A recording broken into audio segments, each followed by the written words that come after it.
Hi guys, welcome back to my channel. This is Dematerials. Dematerials, as you already know, is an educational channel here on YouTube. And what I do here is to help students who are preparing for the exams in the use of English and on literature. Today's video is the second episode of my series on the novel Unexpected Joy at Dawn. Unexpected Joy at Dawn by Alex Agyei-Agyiri. I've already uploaded the first episode. If you haven't watched it, please do what to watch it. This video is the continuation of the first episode. Now, without wasting time, let's get to it. I'm going to start from chapter 11. I started at chapter 10 in the previous episode. Mama finally went on board to Ghana and there was turbulence in the sky as the wings of the plane kept on fluttering and the plane itself kept on losing momentum. She was very scared.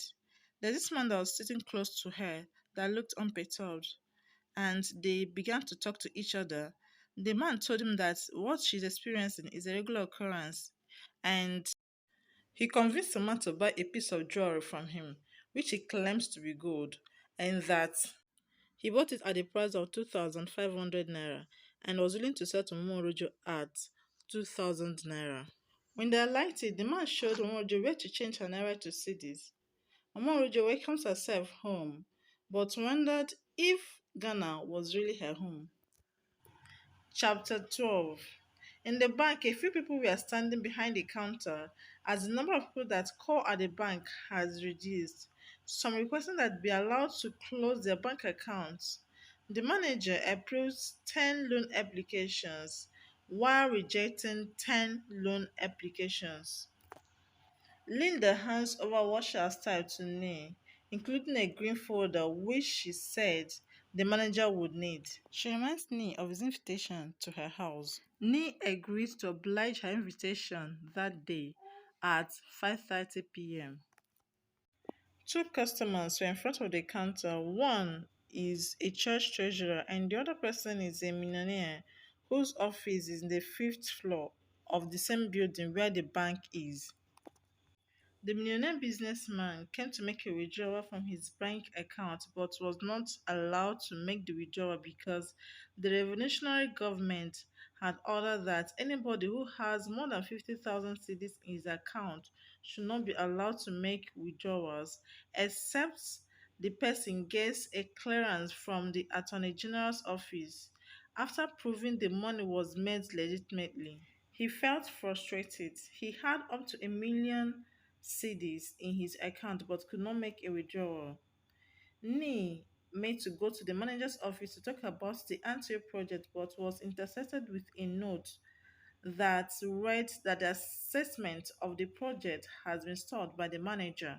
Instead of pursuing the case, he stepped back to his table as the manager asked Aaron, one of the loan applicants, to follow him to his office. They are disembarked, that is Mojo and the man that was with her in the plane. The man pointed to two men wearing flowing gowns for a change of her money. She went to a corner, brings out some naira notes in 20 naira denominations and changed at the rate of 40 cedis to 1 naira and was given the sum of 40,000 cedis. She paid the man she bought the ring from and went to the taxi rank. Here, we're taken back to Nee's office. In Nee's office, Aaron's application was rejected by the manager. After he left the manager's office, he met Nee on his way out and recounted how the Ministry of Housing had first welcomed his idea, stating that to solve housing problem in the country, but later distanced itself from it. He assured Nee he would not give up. Chapter 14. The driver of the taxi that Mama boarded from the airport was quite friendly. She enjoyed the music that was playing in the car stereo. She brings out the ring that she bought in the plane and tries it on her finger. The driver was full of admiration for the ring and asked Mama to let him touch it. When he received it from Mama, he exclaimed, Abyssinia, meaning is no real good. Mama became very angry because she had been cheated. He asked the driver to take her to a police station and he agreed. The other passengers that were in the car did not complain. Back to Nee's office, Nee was seen talking to the millionaire who was not allowed to withdraw from his account. Since they are friends, the man asked Nee to help him find a way around it so he could withdraw some money from his account. But Nee maintained that it's not in his power to do that. There's nothing he could do about it. And the man left the bank feeling frustrated. Mama Roger reported the case to the police and was shown the pictures of those on the police wanted list. She was able to identify the one that duped her. The police officer warned her to be careful because she was the person that bargained for the ring. He also reveals that the man she identified is addressed as "I put it to me" and has been on their wanted list for some time. Mama leaves the station. Having asked the taxi driver to go, she sets out walking. She encountered dilapidated roads. She notices that one of the police officers that she met in the station is following her. When he caught up with her, he succeeded in convincing her that he can take her to a place she can buy real gold, which is at Bayama Building, McCullough Market. Bayama Building, McCullough Market. In the sixth floor of Bayama Building, Joe is seated in his office worrying about the difficulty his business is facing with security operatives in the mining site. He checks his account statement of a foreign bank and saw a balance of 40k, £40,000. He also thought of how the government ban on hunting and exporting of parrots will affect his business of exporting diamonds, as they hide diamonds in parrots' belly, then export to foreign countries where they are killed and the diamonds retrieved. Soon, Mama and the corporal, that's the police officer, arrived by Yemen. Here we're taken back to Lagos, where on Monday, seen writing a love letter to Mama, declaring his intention to marry her. Joe explained that his life and success is comprised of chance and hard work. He started off as a sewing apprentice. When one of his friends, Kuku, came visiting, he told him about his job at the mines. Joe became interested in it but didn't join the mining business immediately. He did a lot of menial jobs in Accra, including hawking. Then he met Tally O, and they became friends. But due to the scarcity of products, the two of them go penniless sometimes. He discusses the mine's business with Tally O, who jumped at it. On the night of the adventure, they recorded success as they hauled a reasonable quantity of gold and diamond and easily sold them in the black market. Soon, Joe, having known the big people in the market, became independent. Joe was 30 years old and had impregnated two women during his early reckless life. Mama and the police officer arrived at Joe's office. Joe educated Mama on how to identify real gold after hearing from the policeman how Mama was swindled. Mama bought gold worth 50,000 cedis. Joe is happy that he is in money again, and Mama is happy that she bought it at a lower price.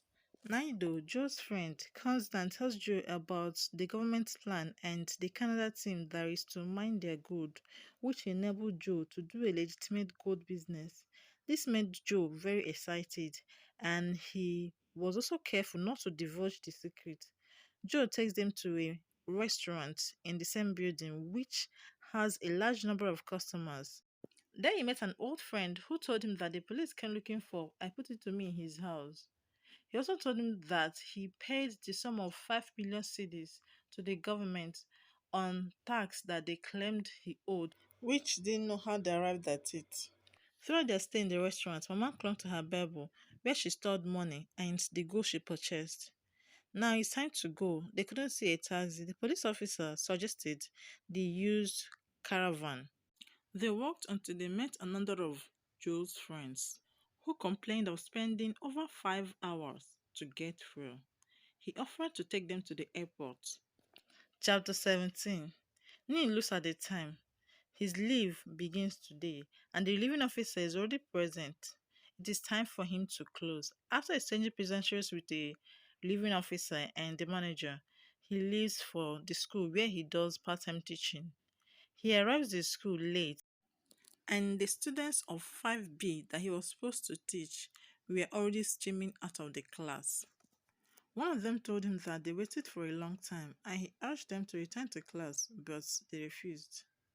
When he entered the class, he saw on the board messages addressed to him, and the messages read, "Nee, learn to use transport and save your legs." Fathead, Fat clothes don't suit your thin body. Lateness is no teacher. One man talking Joe. As he made to leave, some students came in. He wiped the board. The topic for the day was taxation. The boys laughed at him, and he hit one of them on the head and bent to pick a leaf that fell from the book he hit the boy with. He tripped. He tripped over a chair, and one of the boys removed the chair, which caused him to fall flat on the floor. He leaves the class, and one of the students shouted his name, Moses. He ignored, but very angry. The headmaster came and reprimanded the students. Nee walked away. The headmaster went after him. When he leveled up with him, they discussed about Nee's allowance, which the headmaster agrees to pay. Now, taking back to Mama, Mama Rojo was thoroughly checked at the airport. The metal detector detected that Mama had some metals in her bag, but the officer couldn't find the metals because they were hidden in her Bible. And Mama convinced them that she does missionary jobs at times. Neil walks back home, collecting his allowance. On his way, he met armed soldiers and a crowd running after a girl who was later caught and punished for selling petrol above pump price. A woman grabbed Neil's hand and requested that he returns her susu money, else she would report him to the soldiers. But the crowd prevented him from getting to the soldiers, and as a result of the stampede, she fell. Chapter 18. Joe got to the residence of his office landlord and asked that he be given the other two offices to add to his. The landlord refuses, pointing out that the occupants of those offices are businessmen like him and also have a knowledge of applied science. Joe offers to pay upfront of 5 years, but the landlord still refused, pointing at the need for justice and fairness in one's deeds. Joe thanked him and left. Neil went to Linda's house, and Linda tried seducing him, also encouraged him to go with her to Nigeria to get a British passport, since he's a Nigerian and it's easier to get a British passport from Nigeria than in Ghana. Nee refused. As he tries to convince Nee, the coffee alarm rang and she was happy. Nee removed his clothes and shoes and put in a polythene bag he was holding, pretended to be mad. He rushed home.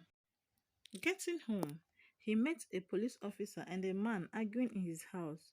The man was telling the police officer that his friend told him to look after his ailing wife before he gets home.